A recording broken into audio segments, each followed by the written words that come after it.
Hey everybody, and it's finally time.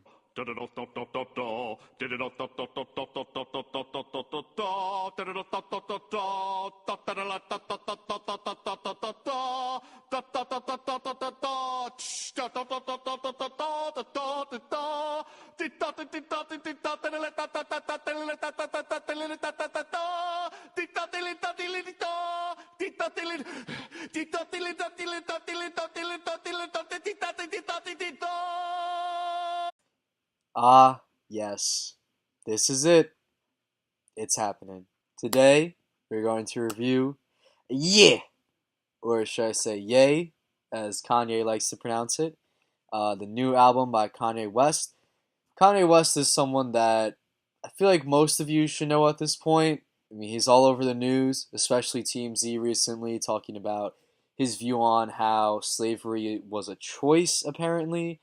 Now, I think that he meant to kind of convey a different message, but that's what he chose to say in that particular interview. He also recently made like a whole array and list of tweets saying that he supports Trump, amongst other things regarding politics in the music industry. There's literally too many to count or talk about. I mean, this guy has Twitter fingers to the extreme. For real. But the thing about Kanye is that even though he'll say some outlandish shit when he's talking to other people in other mediums, his music always seems to speak about something of substance, which I think is what attracts a lot of people to Kanye West, as well as his creative production and sampling, which we see a lot of on this album. Now, with this album, first I'm actually going to start with things I disliked because there's actually a lot that I did very much like. This was an album I will say now that I overall liked a lot, but first we're going to talk about just a few things that I didn't like so much. And the first of that unfortunately is the intro, which is titled I thought about killing you today. Okay, I mean, what you got against me, Kanye? Because I don't like your intro track. Fuck, man, fuck. But anyway, this is like a track that he did with apparently Francis and the Lights are the band or group that's like producing this and also singing in the beginning, because it kind of starts with like this very distorted singing in the beginning. It sounds very nice, I have to say. The part about this track that I didn't like as much was the spoken word piece by Kanye, and I feel like I have this love hate relationship with what he's saying, because some of it I agree with, some of it find it a bit hard to relate to. Like, he starts by saying the most beautiful thoughts are always besides the darkest, which I really like, and I think that's something that's very true. I think that's a very provoking statement to make, especially at the intro of your album. And he also says, "Today I seriously thought about killing you," which uh, I don't really support murder, but I again, this is an interesting way to start an album for sure. So, I mean, I guess kudos to him for knowing how to grab people's attentions. But later on, he says, "And I thought about killing myself. I love myself way more than I love you. So today I thought about killing you." And he kind of starts to say this whole thing where he's like, "I hate myself, and I thought about killing myself.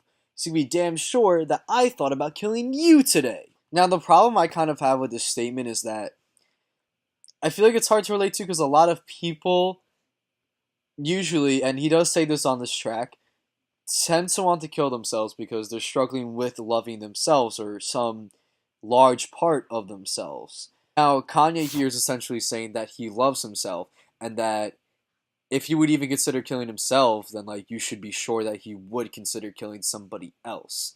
It's like a weird illogical paradox to me. Maybe I'm just not getting the message he's coming across. But I do have to say, regardless, I respect Kanye's openness. I just found it to be a little bit much for the intro, at least. Now, he does kind of say something to come back at critics like your boy right here. He does say that usually this is the part where you're supposed to say something good to compensate so it doesn't come off bad. And he says, but sometimes I think really bad things. Really, really bad things. Also saying, like, if he was trying to relate it to people, he would talk about he's struggling to love himself, because that's very common in the media today, especially with Logic's 1-800 song. Seems to be a theme there. But he's saying that's not the case here, that he loves himself more, and that he thought about killing himself today, so you should best believe that he thought about killing you and that he would do it. Now again, I just find this whole dark paradox to kind of be illogical. I don't really see how, if he loves himself so much, I don't really see how he would want to kill himself. Maybe I'm just not exactly getting something about it. There's probably some deeper, more artistic meaning of it I'm not understanding, but that's just the way I see it, the way I am analyzing this. And my other problem with this is that I feel like it goes on for just a little bit too long for the intro track, especially because the verse right after that, he's really not saying anything too interesting or of substance, or anything that's very like related to the first verse. He also said that he added some kind of line in this. But I believe in the like Redux version because Kanye likes to edit albums. Wolves is still not finished. Apparently, it never will be. I guess.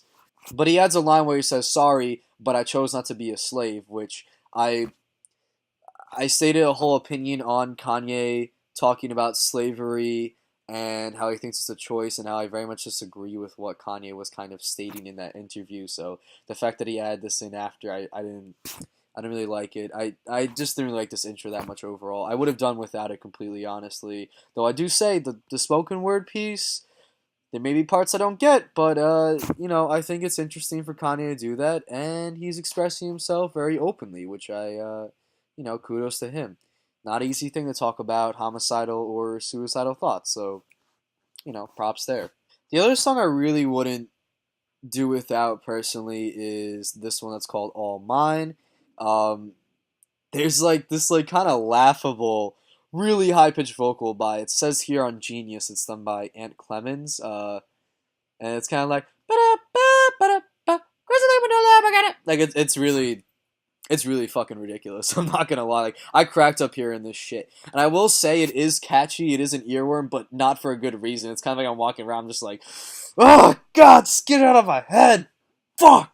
The beat of the song also feels kind of weird. Where like it drops at a really weird time. Like you really waiting for in the beginning for there to be some kind of like drum pattern or heavier bass, but it just feels like it takes forever. It's kind of too long. A lot like the spoken word piece on the intro of this album. One thing I will say though that I'll give kudos to Kanye to is that there are some lines that are very political that I think are not only provocative and humorous but also make statements that I think kind of need to be said. Like this first line in the verse, he says, "If I pull up with a Kerry Washington, that's going to be an enormous scandal. I could have Naomi Campbell and still might want me a Stormy Daniels." Oh God. But there's a lot of lines that are also kind of cringeworthy. Like he says, "I love your titties because they prove I can focus on two things at once." Like, ugh. There's another one that, like, I guess it's a weird blend of cringiness and also truth because he says, "Let me hit it raw like fuck the outcome, A. None of us would be here without cum." Which, like, as kind of nasty and gross as that is, especially for a man of Kanye's age who's married with two kids, I mean, it's true. We wouldn't be here without cum if I wasn't a little sperm seed flying on through, making it to the egg to become a guy who reviews albums on YouTube for whatever fucking reason. I wouldn't be here. So, I mean, I guess there's some truth to that. But still, I would have overall done without this track, to be honest. It wasn't exactly a highlight of it. Now, one thing I'd say is very good about this album is super personal. As I kind of expected, considering when I heard it was being called Yay, I assume because it's kind of named after him, it's going to be a very personal album. Especially the album cover saying, "I hate being bipolar." It's awesome. I knew this was going to involve some kind of like themes of mental health, but he really goes into a lot about his family life, like I said, his mental health, fame in general. He talks about his daughter on the last track, Violent Crimes. It seems like on this track he's almost rapping to his daughter, as well as having the vocalist O70 Shake, which is a new artist signed to the Good Music label, who shows up on a few songs here and really adds a lot to it. I mean, she's very talented, I have to say. But she sings this verse about saying, "You don't want to grow up in a hurry, your mom will be worried. It was all part of the story, even the scary nights." Not only does she sing it very well, but I like the lyrics. It does feel like she's kind of almost speaking to either her own child if she has one, or perhaps Kanye wrote this to speak to his daughter, and that seems like it would be likely considering the verse. He's saying all this stuff like people are savage, guys are monsters, guys are pimps, guys are players. So guys have daughters. Now they're precautious. Father, forgive me. I'm scared of the karma. I think he's kind of looking back like, oh, I treated all these women like in such a bad way. Now that I have a daughter, I feel almost like I understand what it's like to, I guess, care for like a very important woman in my life in the relationship of like a father uh, daughter kind of way. But he also says like that he would be a very good father in a way that he would protect her from guys that maybe would try to treat her in a horrible way or abuse her in whatever form it is. Saying I'll beat his ass, pray I beat the charges, no daddy don't play, not when it comes to the daughter, saying that he takes his relationship with his daughter very seriously and also protecting her and raising her in a righteous way, I guess. I found this track to kind of be something that I mean was very sweet of Kanye and kind of surprising. But it was nice to hear that he's kind of making this step in his level of maturity, much how like Jay-Z has or Atmosphere, Royce da 5'9", on a lot of their albums, now talking from an older perspective about their family and people they care about. I know a lot of people kind of call it dad rap, but it's nice to hear Kanye do this style. He also does it on the song "Wouldn't Leave," where he's talking about his wife Kim Kardashian, and there's a whole part at the end of it. The outro is basically saying like, "This is to anyone who has a woman in their life who has been like down for them no matter what, all their mistakes." Kind of saying like you shouldn't have made those mistakes when she told you not to. Kanye also begins to talk about how he really appreciates Kim Kardashian being by his side after, well, everything Kanye's done. So I thought this was very sweet, and it's nice to hear that Kanye is being very like empathetic and towards the people in his life and showing that he cares for them and that he appreciates and respects them. I mean, it's something very respectful. I think that a lot of us can listen to tracks like this and think, oh, we have this person we love in our life, or we have maybe even a daughter that kind of reminds you of how he's speaking about his daughter on violent crimes. There's some songs where he's also speaking about addiction. I mean, on the track Watch Me, which was by Travis Scott and Lil Uzi Vert, Kanye's guest verse, he speaks about an opioid addiction. He also talked about that on his TMZ interview, how they overprescribed him, and he speaks about it a bit on this track, Yikes. On the chorus, he's saying shit could get menacing, frightening, find help. Sometimes I scare myself. I think these are very like provoking lyrics that kind of emphasize, I guess, his feeling of being addicted to some kind of drug like this, how truly terrifying it could be. And the way he says this too, like it has this kind of like inflection where like if you look at Kanye as a singer, yeah, it's flat at parts. If you look at him as a rapper, though, I think it has a lot of personality and enough of a melody where it's catchy. Not a lot like talking about like kind of like A Boogie where he sings a lot more or Chance the Rapper even, but it's just enough to make it a catchy hook, and I really like it. This whole song's very catchy.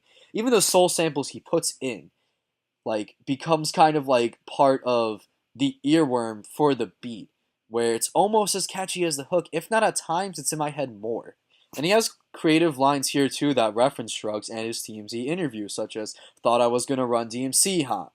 I done died and lived again on DMT, huh?" He has this line where he says, "This the type of high that get you gunned down. Yeezy Yeezy trolling OD, huh? Turn TMZ to smack DVD, huh?" Kind of referencing that whole scandal with TMZ and speaking about this opioid addiction on that he's talking about now on this track. He's got this part at the end too where he actually confesses what it says on the album cover, that apparently Kanye West diagnosed is bipolar, and he says that's my bipolar shit. What? That's my superpower. Ain't no disability. I'm a superhero. I'm a superhero. And I feel like this at first I was like, I don't really like that he's saying this, but I know many friends that of mine who have bipolar disorder or some kind of other mental disorder, and they don't actually like for it to be referred to as disorder, and they do kind of like when people see it as a superpower. So I think Kanye is kind of surprisingly being an advocate for something good for once, which he hasn't done recently in the news. So I was very surprised by this and kind of proud of him in a way. Kudos, Kanye. Proud of you, man. Good shit, bro. Something else that I really enjoyed about this record was a lot of the features. Kanye seems to like put them just in the right spots. Like for the track "Wouldn't Leave," there's one chorus by Party Next Door, and then there's also one that's sung by Jeremiah, almost like a bridge. There's another one where it's Party Next Door and Ty Dolla $ign both singing, kind of harmonizing with each other, and it sounds fucking beautiful.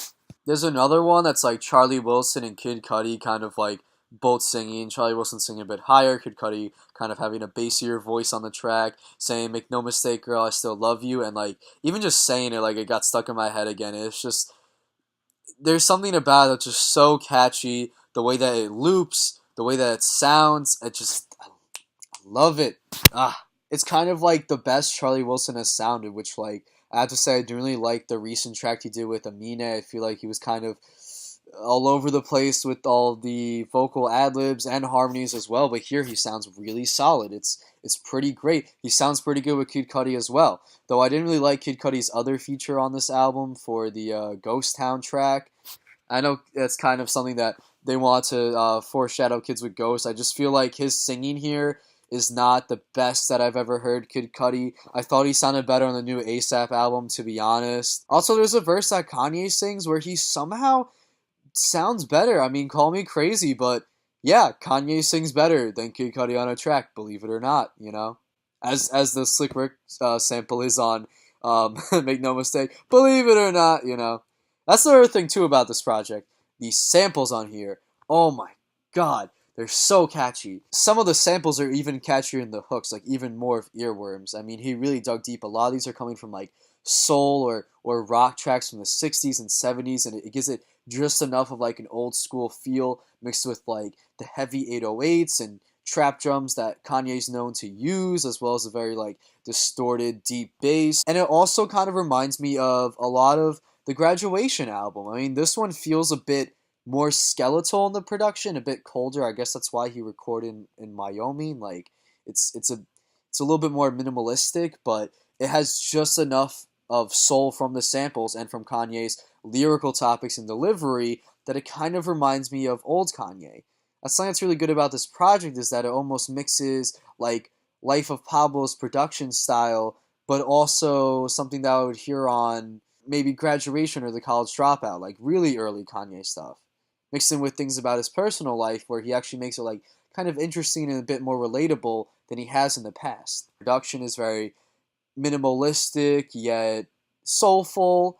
I think that Kanye just really found a good lane for this album and he worked with it pretty well. So I'd give this overall, I'd say about 4 out of 5 garden gnomes. And yeah, that's the review. I'm gonna have the next one coming out is gonna be a new Ghost album prequel. So check that out.